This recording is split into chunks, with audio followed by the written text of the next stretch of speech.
হিসাব বিজ্ঞান থেকে যারা পড়াশোনা করেছেন, সামনে যাদের ভাইবা পরীক্ষা রয়েছে, এই ভিডিওটি আপনাদের জন্য অত্যন্ত গুরুত্বপূর্ণ। কারণ এই ভিডিওতে আমরা আলোচনা করব হিসাব বিজ্ঞান থেকে যে সমস্ত প্রশ্ন ভাইবা বোর্ডে জিজ্ঞেস করে সেই রকম কিছু রিয়েল ভাইবা প্রশ্ন। আশা করছি এই ভিডিও থেকে আপনারা আসন্ন ভাইবা পরীক্ষায় কমন পেয়ে যাবেন। যেহেতু আপনি হিসাব বিজ্ঞান নিয়ে পড়াশোনা করেছেন, আপনারা জানেন যে হিসাব বিজ্ঞানের একটা স্বর্ণসূত্র রয়েছে। জিজ্ঞেস করতে পারে, বলেন তো হিসাব বিজ্ঞানের স্বর্ণসূত্রটা কি? এটা কিন্তু ভাইবা বোর্ডের খুবই কমন একটি প্রশ্ন। হিসাব বিজ্ঞান থেকে যারা ভাইবা দিবেন খুব ভালোভাবে এটা মাথায় রাখবেন। হিসাব বিজ্ঞানের স্বর্ণসূত্রটা হচ্ছে লেনদেনকে হিসাবের বইতে লিপিবদ্ধ করার জন্য দুতরফা দাখিলা পদ্ধতি অনুসারে নিয়ম বা সূত্র অনুযায়ী ডেবিট এবং ক্রেডিট করতে হয়। ডেবিট এবং ক্রেডিট করার প্রাচীনতম নিয়মকে বলা হয় গোল্ডেন রুল অথবা স্বর্ণসূত্র। সুন্দরভাবে যখন হিসাব বিজ্ঞানের স্বর্ণসূত্র এই ব্যাপারটি বলবেন, এরপরে আপনাকে জিজ্ঞেস করতে পারে, বলেন তো চলতি সম্পদ কাকে বলে? তখন আপনি বলবেন, যে সকল সম্পদ এক বছরের মধ্যে স্বাভাবিক প্রক্রিয়ায় নগদ অর্থে রূপান্তরিত হয় বা উপযোগ নিঃশেষ হয়ে যায় সেগুলোকে বলা হয় চলতি সম্পদ।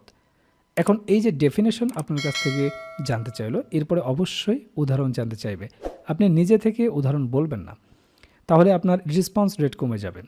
আপনাকে যদি ডেফিনেশন জিজ্ঞেস করে আপনি জাস্ট ডেফিনেশন বলবেন, এরপরে স্যাররাই আপনাকে জিজ্ঞেস করবে যে চলতি সম্পদের কয়েকটা উদাহরণ দেন। তখন আপনি বলবেন যে চলতি সম্পদের উদাহরণ হচ্ছে যেমন নগদ, ব্যাংক জমা সমাপনী মজুদ, প্রাপ্য হিসাব ও বিল অগ্রিম খরচ, এছাড়াও রয়েছে অনাদায়ী আয় ইত্যাদি। চমৎকারভাবে যখন আপনি রিপ্লাই দেবেন, এরপরে স্যার আপনাকে জিজ্ঞেস করতে পারে চলতি দায় কাকে বলে? আপনি তো চলতি সম্পদ সম্পর্কে সুন্দরভাবে বললেন। এর পরের প্রশ্নই আপনাকে জিজ্ঞেস করবে চলতি দায় কাকে বলে?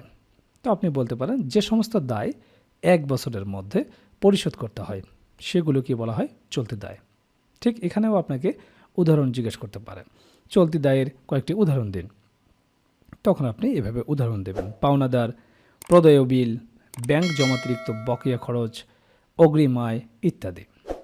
এরপরে ভাইবা বোর্ড আপনাকে জিজ্ঞেস করতে পারে, আচ্ছা বলেন তো দীর্ঘমেয়াদী দায় কাকে বলে? তো আপনি বলবেন যে সকল দায় এক বছরের অধিক সময়ে পরিশোধযোগ্য সেগুলোকে বলা হয় দীর্ঘমেয়াদী দায়। দীর্ঘমেয়াদী দায় যদি জিজ্ঞেস করে, স্বল্প মেয়াদী দায়ও কিন্তু আপনাকে জিজ্ঞেস করতে পারে। আর এই বিষয়গুলো আমাদের নোটে সুন্দরভাবে সাজানো হয়েছে একেবারে রিয়েল ভাইবার আলোকে। এরপরে আপনাকে জিজ্ঞেস করতে পারে দীর্ঘমেয়াদী দায়ের দুটি উদাহরণ দিন। সংজ্ঞা জিজ্ঞেস করলে তার উদাহরণ জানতে চাওয়া এটা ভাইবা বোর্ডের কমন একটি ট্রেন্ড। তখন আপনি উদাহরণ দিতে পারেন দুইটা, যেমন ব্যাংক ঋণ, বন্ধকি ঋণ। তো আপনারা দেখলেন ভাইবা বোর্ডে কী ধরনের প্রশ্নগুলো জিজ্ঞেস করা হয়, কোন কোন বিষয় থেকে প্রশ্ন জিজ্ঞেস করা হয়। আর এই বিষয়গুলো নিয়েই আমরা তৈরি করেছি প্রাইমারি ভাইবার জন্য কমপ্লিট একটা প্যাকেজ, যে প্যাকেজে আপনার বিষয়ভিত্তিক ভাইবা প্রশ্ন তো থাকবে, একেবারে রিয়েল ভাইবার আলোকে বিষয়ভিত্তিক নোটটি তৈরি করা হয়েছে। এছাড়াও আপনারা জানেন যে ডিপার্টমেন্টে আপনি ভাইবা দিতে যাবেন, সেই ডিপার্টমেন্ট সম্পর্কে অবশ্যই আপনাকে প্রশ্ন জিজ্ঞেস করতে পারে। তো সেই বিষয় সম্পর্কে একটা ভাইবা নোট থাকবে, প্রাইমারি সম্পর্কিত একটা ভাইবা নোট থাকবে।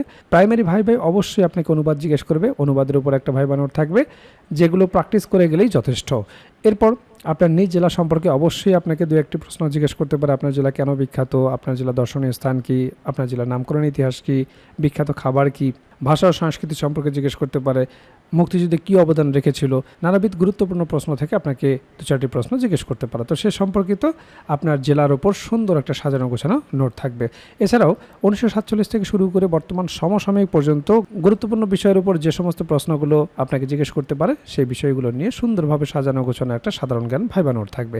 এছাড়াও আপনারা জানেন যে প্রাইমারি ভাইবা বোর্ডে বাংলা ব্যাকরণ এবং সাহিত্য অংশ থেকে বেসিক কিছু প্রশ্ন জিজ্ঞেস করে থাকে, সে বিষয়ে একটি ভাইবা নোট থাকবে।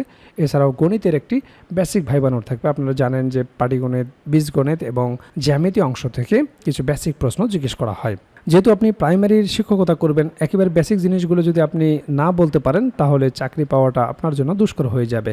কাজেই ভাইবা পরীক্ষায় আপনি যত ভালো করবেন আপনার চাকরি পাওয়ার সম্ভাবনা তত বেড়ে যাবে। কাজেই যারা প্রাইমারি ভাইবার জন্য গুছিয়ে কার্যকর একটা প্রস্তুতি নিতে চান, আমাদের ভাইবা প্যাকেজটি দ্রুত সংগ্রহ করুন। ইতিমধ্যে অনেক প্রার্থী আমাদের কাছ থেকে ভাইবা প্রার্থী সংগ্রহ করেছেন, তারা প্রস্তুতি শুরু করে দিয়েছেন। এখনও যারা প্রস্তুতি গুছিয়ে নিতে পারেন না, স্ক্রিনে দেওয়া হোয়াটসঅ্যাপ নাম্বারে যোগাযোগ করে আমাদের কাছ থেকে প্রাইমারির এই ভাইবা প্যাকেজটি সংগ্রহ করতে পারেন।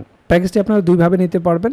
আপনারা হার্ড কপি নিতে পারবেন কুরিয়ারের মাধ্যমে, এছাড়াও পিডিএফ প্যাকেজ আপনারা নিতে পারবেন। কাজেই দেরি না করে দ্রুত স্ক্রিনে দেওয়া হোয়াটসঅ্যাপ নাম্বারে যোগাযোগ করে প্যাকেজটি সংগ্রহ করুন।